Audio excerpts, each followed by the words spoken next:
sourire aux lèvres et le visage rayonnant de joie. C'est l'expression observée aujourd'hui au sein de la population iturienne dès l'entrée de la 11e brigade commando des réactions rapides. C'est sur instruction du commandant suprême que les forces armées sont à la phase de déploiement avec de nouvelles unités pour sécuriser davantage la population ainsi éradiquer l'insécurité. Le chef de l'État et commandant suprême des forces armées a répondu aux cris de détresse de sa population dans la de tenir parce que notre riposte sera impitoyable et jusqu'à l'éradication totale de cette violence à l'Est. C'est le sens de l'arrivée de la 11e brigade de réaction rapide en déploiement ici à Bunia.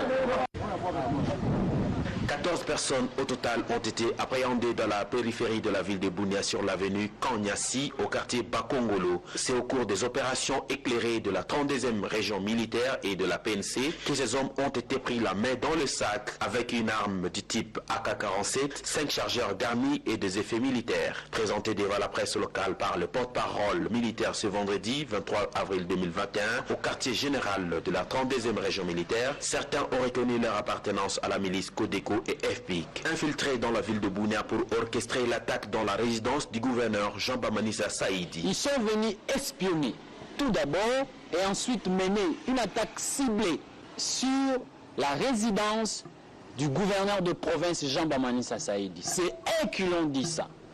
Malheureusement, leur projet macabre s'est tourné en vinaigre. Voilà, ils sont arrêtés aujourd'hui.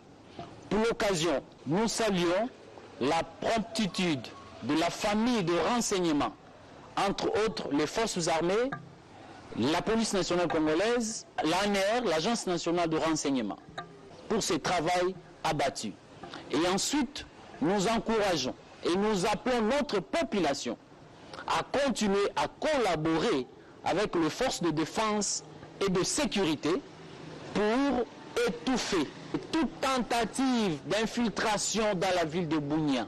Nous saluons la collaboration de la population, mais aussi nous les appelons à continuer à collaborer avec les forces de défense et de sécurité, afin de mettre en place un bouclier infranchissable autour de la ville de Bunia pour étouffer toute forme de menace et toute forme d'infiltration pour la sauvegarde de la quiétude et la paix de notre province. Par ailleurs, cette arrestation intervient une semaine après l'attaque de Niara et l'on déplore plusieurs menaces de mort proférées par certains membres des groupes armés en Ituri à l'égard de l'exécutif Issa Saïdi.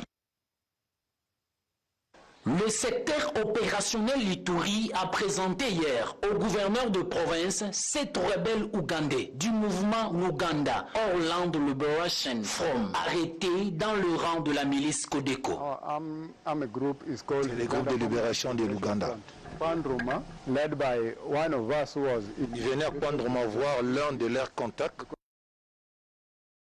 du côté de l'Ouganda, Nebi. Our fear is Congolese government formally Contacter les Codeco parce qu'ils estiment que le gouvernement congolais est ami au gouvernement ougandais dont M. Museveni en tête. En venant vers le gouvernement, ils n'étaient pas sûrs s'ils allaient être bien accueillis, sinon ils risquaient d'être rapatriés auprès de M. Museveni. Voilà pourquoi ils ont opté pour se rallier au groupe rebelle Codeco. Ils ont recruté à peu près 500 plus. Et là, ils continuent encore à recruter au niveau de Nebi. Alors, s'il est venu, ils sont plus venus chercher le féticheur pour avoir un peu de pouvoir féticheur, même ceux qui peuvent les accompagner, groupe Codeco. Par ailleurs, un milicien Codeco, répondant au nom de Sami Njabou, en charge de liaison d'achat d'armes entre le rebelle sud-soudanais et les Codeco arrêtés à la frontière sud-soudanaise. Sami Njabou Zela Goto, Gai Namutwa Codeco. Mulendu ça pour ça ya RDPC bakangi ngai na bimi ko utakpandroma nazo kende na Kingezi base pona kolanda makambo ya minisio sio kusomba ngai mbongo zaki na nzoto na bimaki na ko utamboka zalaki $4,500 contribution sous ces actes au pasala pa balendu kuna par localité na mususu zo bimana ba marché mukemiki ya nini ya Zamba. Notons que leur arrestation est le nœud de reprise des hostilités par les Codeco qui s'attaquent aux populations et au FARDC sur tout le front depuis le samedi 9 avril 2021 sur la RN 27 à l'auteur des localités Lopa et Pandolé situées à 38 km